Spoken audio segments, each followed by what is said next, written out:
Hi everybody, my name's Fred Minnick. I have been a bourbon critic for about 15 years. I'm a judge on the San Francisco World Spirits Competition. I used to be the lead reviewer for Whiskey Advocate, and I've written books on bourbon. And one of the most important questions people always ask me, they want to know how to taste like a spirits professional taster. Now everybody has their own methods. This one's mine, but right now we're going to take a quick look at my good friend Stephen Fonte and his sweet little roll. Oh, look at that, rolling it around. Now, what's really important to note is that all of these whiskeys up here, these are American whiskeys. Now, American whiskey is a very different style than Scotch, Canadian whiskey, Irish whiskey, Argentinian whiskey, South African whiskey. There's whiskey made all over the world. And what makes American whiskey so unique is that they are using new charred oak barrels every single time in the production of bourbon and rye whiskey. There are other categories, but those are the two most prominent whiskeys in American styles. Now, so we have a rye here, and we have some bourbon over here. I'm going to pour one of each, and I'm going to talk about one of them in terms of how to taste, and then show you how to differentiate between distilleries by comparing whiskeys. So I'm actually going to be tasting the Knob Creek Rye. It's a 100 proof straight rye, absolutely gorgeous. I think it's one of the best value ryes that are out there. So the first thing that we want to do is we want to analyze the color, because as you remember, I said that it has to go into a new charred oak barrel. So that color of the whiskey is an indication of its time in the barrel. Every single day it's working in and out of that wood, extracting all that color, getting caramelization, getting the wood sugars, all the goodness. A lot of the goodness of American whiskey comes from that beautiful barrel. So I like to look at it because to me, you can tell a lot by its color. And we see that this is a pretty good age on it. This is a tawny, it's a slight amber color. And from there, I like to swirl it around and then study the legs. Now, here's the fun part about whiskey, is that the legs, this is something that, everybody has their own technique. This is something that I have done over the years to help identify distilleries. So I want to swirl around this glass, and you take a look at the swirls from there, and you take a look at how different those legs are. And we have Four Roses here, and we have a Jim Beam product, the Knob Creek Rye here. Now, see, those legs are coming down very differently. The Four Roses are in tight grooves right here, whereas the Knob Creek is kind of like all over the place. It's like just kind of glopping down and going in various directions. Now, the glassware that you use will be very different, but if you compare and analyze, you want to do blind tastings, and you want to see how a distillery, looks different in the glass, take a look at the legs. And the legs are basically the fatty acids and the oils and all that are kind of left over. So you kind of have an indication of what's left from distillation, aging, and cutting with water. Okay, so and also when you're swirling it around, you're actually pushing up those aromas. Now this is the Glencairn glass. I actually like using this glass because the Glencairn glass to me gives the best whiskey aroma, and it does not hide the flaws. Other glasses, such as the Neat glass and the Norland's glass, I believe hide flaws in whiskey.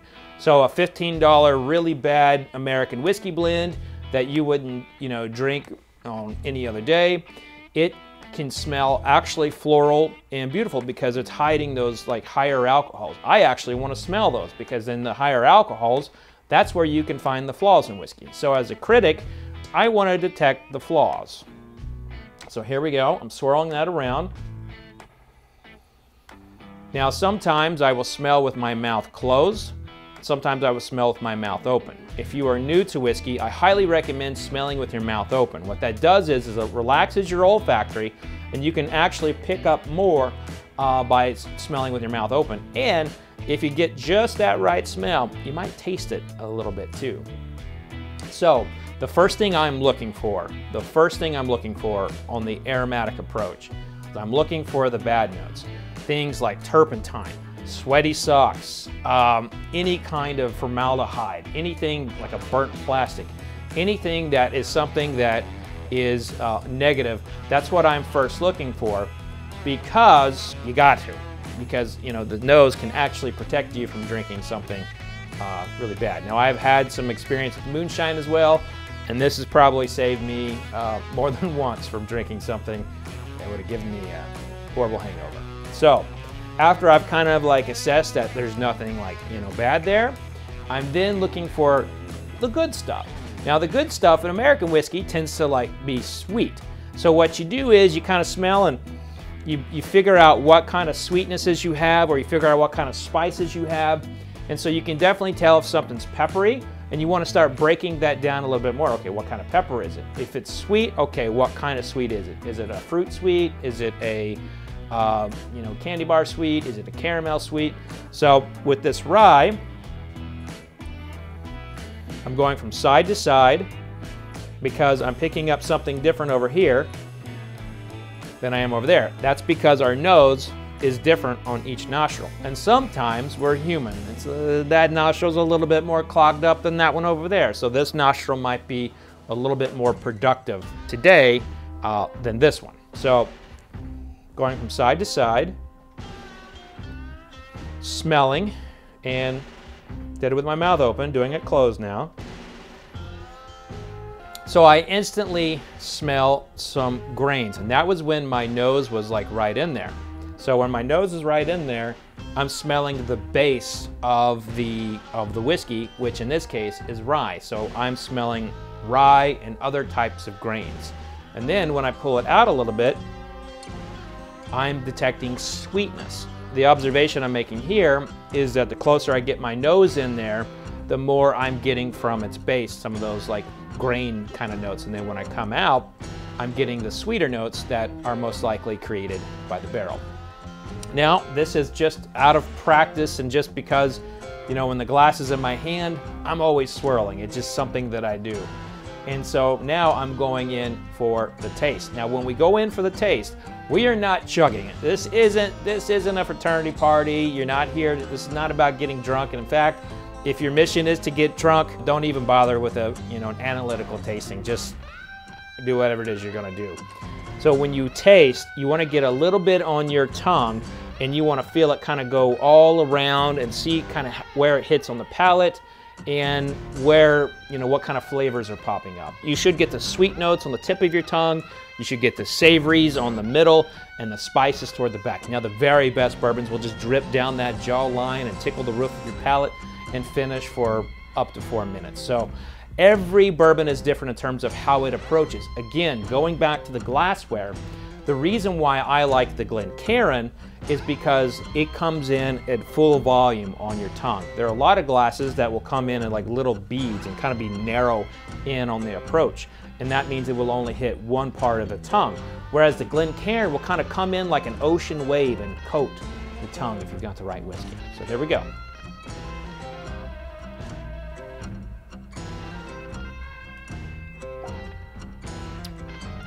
After I've tasted, what I'm trying to do, I try to match the flavors on the palate to what I picked up on the aromas. So my first pass, I'm trying to see if I'm getting those flavors that I got in the aromatic side on the palate. And as a matter of fact, I am. I'm getting a nice toasted rye bread with like a brown sugar butter over it. So right there we are covering the grains that I smelled as well as the sweetness. Now that sweetness on the palate is very much defined as as brown sugar for me. Now, if I'm doing a competition tasting, I have that taste and then I'm moving on to the next one. But because I'm trying to show you all how to taste like we do in competition or as a critic would, I want to kind of, go in a little bit deeper. You remember I said that you want to feel get the whiskey to get all over your tongue. There are a lot of methods to do that. I like to just kind of like let the whiskey hit the tongue and move it around a little bit. Fred No from Jim Beam, probably one of the most interesting master distillers who ever lived. Drops more F-bombs and S-words than anybody I know. I love him. And he does a method called the Kentucky Chew. I will do my best to show this, but I'm actually pretty bad at it because I don't practice the Kentucky Chew. Because I do it in public and I feel silly. And you'll see why.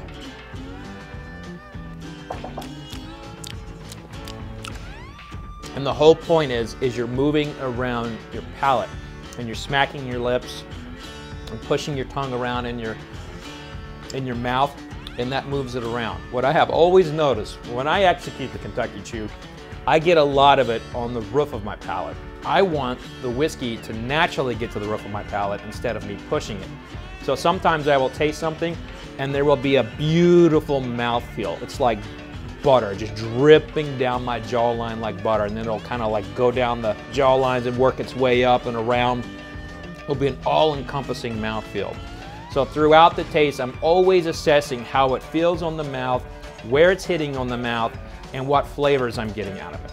Now, in addition to the rye bread with brown sugar butter, I am also getting just a hint of cardamom and clove. So what we have here is we have a rye whiskey that is expressing some beautiful notes of rye bread with butter, brown sugar, and some gorgeous spices like clove and cardamom that I absolutely love from the baking spice cabinet. Now, on the finish is like how long it's on the palate after you have swallowed it. And if it burns at any point on the way down for you, it is not smooth for you. But what is smooth for me as a grizzled whiskey drinker is going to be different for someone who's just jumping into American whiskey. And so be very cautious of listening to someone that says, well, this is some smooth whiskey, you're going to like it. Be very cautious about that because their palate is different than your palate. Yeah. And so even my palate's different. So I'm just trying to show you how to taste to make up your own mind as to whether or not you like something. Now that we have analyzed the color, we have smelled it, we have tasted it, now it's time to assess the finish. Go through the whole process again because the finish is not as sexy if you just go straight to it and you're focusing on it. So I'm gonna go through the whole process again.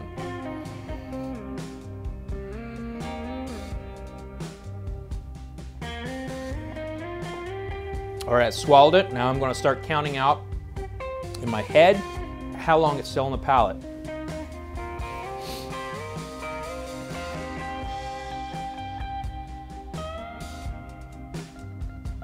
This has a pretty good finish. So I'm counting in my head like the number of seconds that this is still finishing. But because this is a video and nobody wants to see me just look in blank space forever, we'll just kind of talk through it. Now, it is still finishing as we speak. This rye whiskey is finishing excellent on my palate. Absolutely excellent. And I would say that this is a long finish. So a long finish, how I classify finishes. Anything under 10 seconds is a short finish. Anything over, between, 11 to 25 seconds, that's a medium finish. Anything above 25, 30 seconds is a long finish. Now, there have been finishes that I have had that have lasted well into the minutes. Those are extraordinarily long finishes. Something like this, something that like a Michter's 20-year-old would provide in an extraordinarily long finish. Something like this, barrel batch 23, extraordinarily long finish because of the proof and the proof in it kind of really amplifies that finish for me. So as you are assessing things, I believe the finish is what wins competitions. I believe the finish is what wins over, my palate over other things that I have tasted. So everybody is different. The finish is extraordinarily important to me. Some people would rank the taste over the finish, and some people fall in love with the aromas. Tell me what really matters to you when you're tasting whiskey in the comment section, and I'll reply with my thoughts. As always, thank you all for watching. If you'd like to learn more about whiskey, click that subscribe button. I also have a membership community where we're doing all kinds of fun, exclusive live streams. So go on over there and join if you'd like to. It starts at $1.99. But thank you for joining me. I hope I can help you on your whiskey journey. And please be safe out there, folks. And remember, vodka sucks unless it's being used for hand sanitizer. Cheers.